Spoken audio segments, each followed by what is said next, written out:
we pass them every day. On roadsides, in bouquets blooming in silence, flowers. To most of us, they're just pretty things.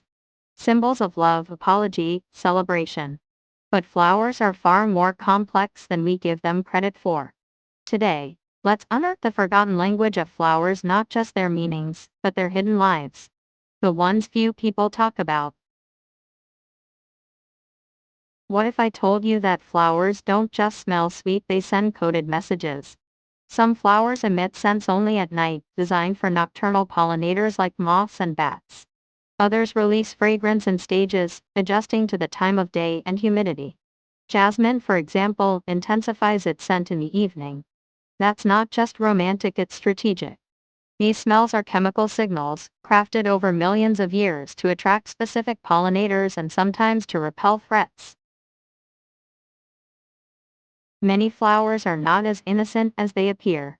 The bee orchid mimics the look and scent of a female bee, tricking male bees into mating with it, spreading its pollen in the process. Then there's the corpse flower, which reeks of rotting flesh. It doesn't attract bees or butterflies, it lures flies and beetles that usually feed on decay. Some plants even eavesdrop. Yes, neighboring plants can smell each other's stress signals and prepare their own defenses. Flowers are part of that invisible conversation. Here's something astonishing. Flowers and the plants they grow on may possess a kind of memory. Mimosa pudica, the touch-me-not plant, learns to ignore repeated touches that don't cause harm.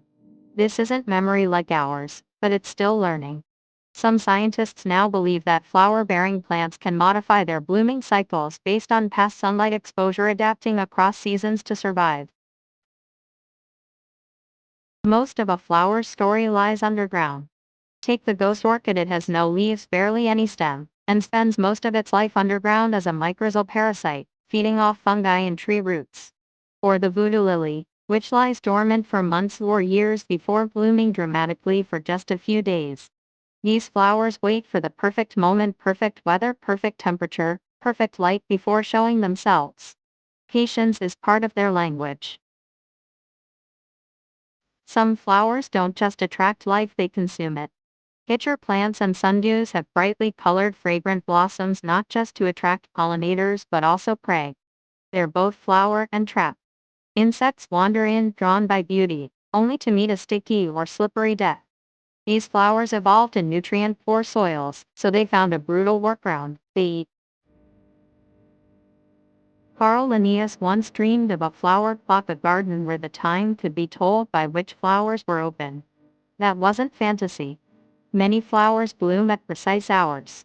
Dandelions open at dawn. 4 o'clocks bloom in late afternoon. Moonflowers unfurl under moonlight.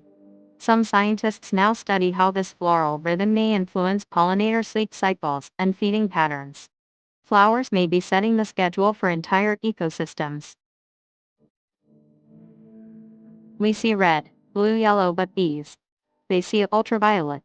Flowers like buttercups and daisies have ultraviolet patterns invisible to us, landing strips and nectar guides for bees. Color to them is more than beauty, it's a map. And when a flower is done being pollinated, some change color entirely, signaling to bees, no more nectar here. Move along. It's communication, pure and simple. In Hiroshima, after the atomic bomb, one of the first signs of life was a hibiscus bloom. In concentration camps, prisoners sketch daisies and violet, symbols of hope. Even though they don't feel emotion, flowers have been witnesses to history. They grow in graveyards, ruins, and war zones, reminding us of resilience. The language of flowers isn't just about love, it's about survival. The next time you pass a flower, stop. Listen closely, not with your ears, but with wonder.